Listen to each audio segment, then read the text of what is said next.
I'll never forget the moment my life shattered. It was a Thursday evening like any other. I was coming home earlier than usual, a bouquet of flowers in hand to celebrate the promotion I'd received that day. 15 years at the same company, finally rewarded. I thought about how I'd tell Sarah the news, imagined her smile, perhaps a bottle of wine we'd open together. Our house was silent when I entered.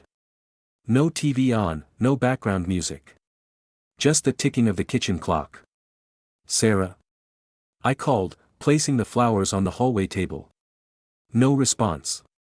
Her laptop was open on the kitchen table. I'm not the type who checks, I never have been. But something felt off. The screen showed her email still open. And there, at the top of the list, a message with the subject, "Payment received, appointment confirmed." I should have closed the computer.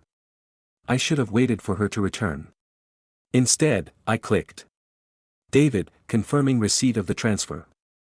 Tomorrow at 3 p.m. at the usual hotel. 2 hours as agreed. Sarah." My stomach violently contracted. David? Her boss. 2 hours. For what? I scrolled down, finding dozens of similar messages. Not just with David. There was Michael from marketing. James from HR. Even Jennifer from accounting. All with the same format. All with bank transfers. All with hotel appointments. My hands trembled as I opened her banking app. I knew the password, it was our anniversary date, a detail that now seemed like a cruel mockery. What I saw took my breath away, regular incoming transfers from names I recognized. Sarah's colleagues. And then, outgoing transfers to an account named Golden Chance Casino. The front door opened.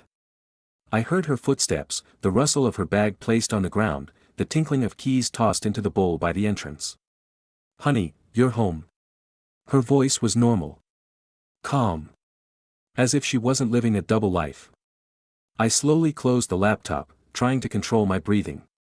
"In the kitchen," I replied, surprised by the steadiness of my voice. Sarah entered smiling, beautiful as always in her gray suit. She approached to kiss me, but I imperceptibly moved away. "Everything okay?" she asked, furrowing her brow. "Where have you been?" I asked. "At work, obviously.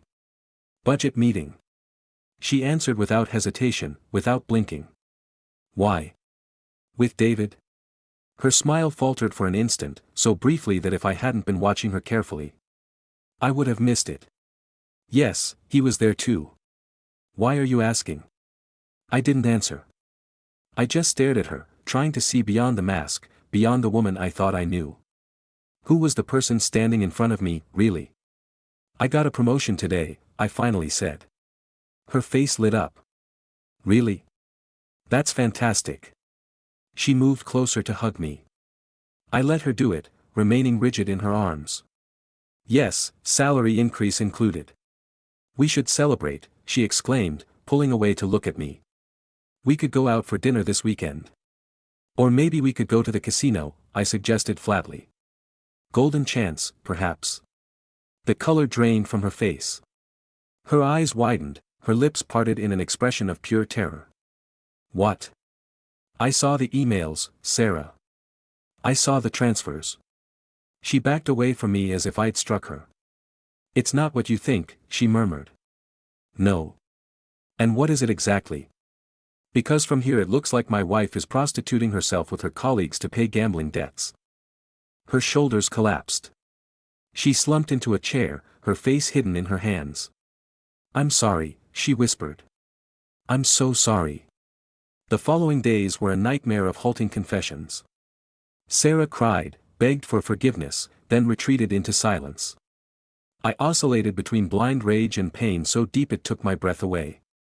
The truth emerged in pieces, like shards of a vase that would never be whole again. It had all started 2 years ago. A company event, a casino as the venue.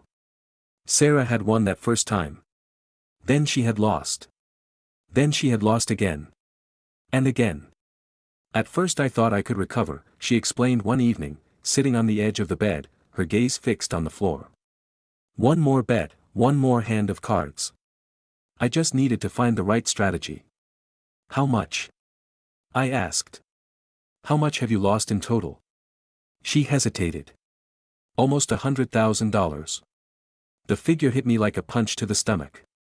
Our savings. The future of our son Jason, who thankfully was away at college and unaware of everything. How could you hide something like this from me? I was afraid, she answered, her voice barely audible. Afraid of losing you, of disappointing you. So you thought selling yourself was the solution? She stiffened. It wasn't that simple. David, he discovered my problems. He offered me a deal. A deal, I repeated, disgusted. Money in exchange for, company. Just him at first. Then he talked to others. It became a kind of system. I wanted to scream at her. I wanted to shake this woman I no longer recognized. Instead, I asked, why didn't you come to me? We would have found a solution together. You were so proud of our savings, of our plans for the future, she murmured. I couldn't tell you I had destroyed everything. I stood up, unable to stay in the same room with her a minute longer. Tomorrow I'll go to the bank, I said. I want to see exactly how bad the situation is. The next morning, while Sarah was still sleeping, I took her phone. I needed to know everything before deciding what to do. Scrolling through the messages, one name recurred more than others, David Thompson. Her direct boss. The man who had transformed my wife into a commodity. I found photos. Explicit messages. Specific requests. Each word was a dagger in my chest. But it was a recent message that made my blood freeze. Sarah, your debts are increasing instead of decreasing. Perhaps it's time to involve your husband in our arrangements. I'm sure Lisa would appreciate his company. Lisa. David's wife. The man was not only exploiting Sarah, but was planning to extend his sick scheme to me as well. I made a decision in that moment. I wouldn't be a passive victim. I wouldn't let that man destroy what remained of my family. David Thompson's office was on the top floor of the skyscraper that housed the company where Sarah worked. I didn't have an appointment, but the secretary recognized me from the photos on my wife's desk. Mr. Carter, what a surprise. Sarah didn't tell me you'd be stopping by. It's an impromptu visit, I replied with a smile that didn't reach my eyes. Is David available? He has a meeting in 20 minutes, but I can announce you. David greeted me with the false cordiality of someone accustomed to wearing masks. Tall, well-dressed, with that air of superiority that only power can give. Jack. What a pleasure to see you. To what do I owe this visit? I waited for the door to close before responding. I know everything, David. His smile didn't falter. Everything what, exactly? About you and Sarah. About the others. About the casino. About the debts. He leaned against his desk, studying me. I see. And what do you plan to do with this information? I want it to end. Today. He laughed, a sound that made my blood boil. It doesn't work that way, Jack. Sarah has debts. Serious debts. And until they're settled, our arrangement continues. How much? I asked, clenching my fists. At the moment? About $40,000. But you know how gambling works. Tomorrow it could be more. And if I paid? Right now. All of it. He tilted his head, considering the offer. You could. But it wouldn't change the fact that your wife comes willingly to our beds. It's not just for the money, Jack. It's for the thrill. Something broke inside me. I lunged at him, grabbing him by the collar of his expensive shirt. You're a worm, I hissed. A parasite who takes advantage of others' weaknesses. He remained composed. Careful, Jack. Assault on a superior. Sarah could lose her job. And then how would she pay her debts? I let him go, disgusted. This isn't over. Oh, I'm sure it isn't, he smiled.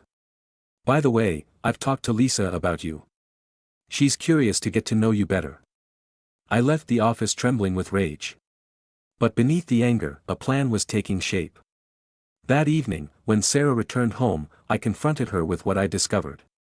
You have an appointment with David tomorrow, I said. It wasn't a question. She stopped halfway down the hallway, her bag still in hand. How do you know that? I read the messages.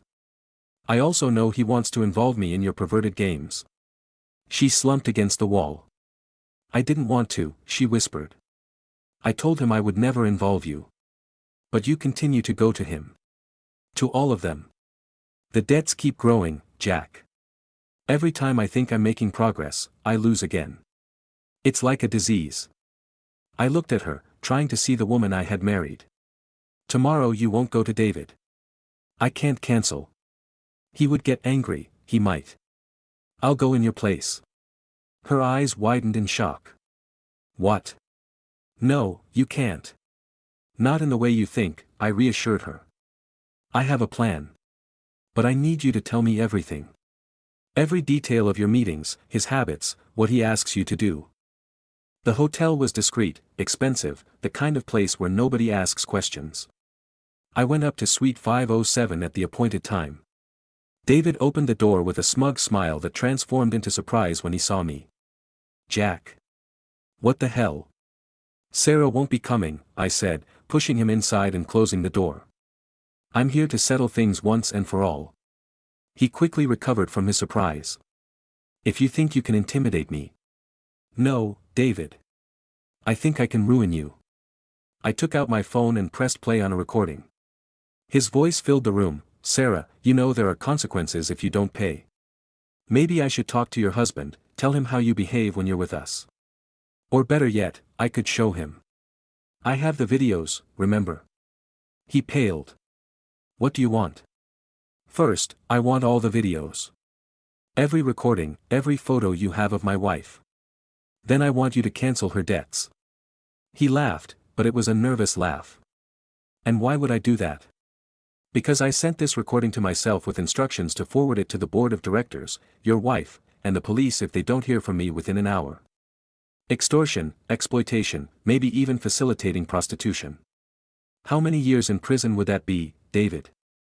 You're bluffing, he said, but his voice trembled. Want to risk it? Your career, your marriage, your freedom, all for some videos and a gambling debt. He slumped into an armchair. It's not that simple. Sarah still owes money to the casino, not to me. I'll take care of that. But you get out of our lives. Today. Delete everything and disappear. After a long silence, he nodded. Fine. But Sarah can't work here anymore. She already resigned this morning. The journey home was surreal. In my trunk I had a USB drive with all the videos David had recorded. I hadn't watched them. I wasn't sure I could do it without completely destroying what remained of my marriage. Sarah was waiting for me in the living room, her eyes red from crying. Is it over? She asked when I entered. With David, yes. But the debts to the casino remain. I'll pay them, she said firmly. I found another job. I'll pay every cent. We'll do it together, I replied, sitting across from her. But on one condition. Anything. Therapy. For gambling addiction. It's not just about money, Sarah. It's a disease. She nodded, tears falling silently. I know. I've always known. We sat in silence for a while, the weight of what had happened, of what we still had to face, suspended between us. I'm sorry, she finally whispered. I betrayed you in the worst possible way. Yes, I agreed. There were no words to soften that truth.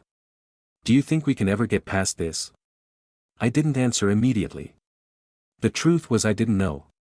The betrayal, the lies, the videos I didn't have the courage to watch, everything churned inside me like a stormy sea. I don't know, I said honestly. But we'll take it one step at a time. That night I slept in the guest room. As I stared at the ceiling in the darkness, I wondered if I would ever be able to look at Sarah without seeing the other men, without imagining what she had done. I wondered if trust, once so brutally broken, could ever be rebuilt.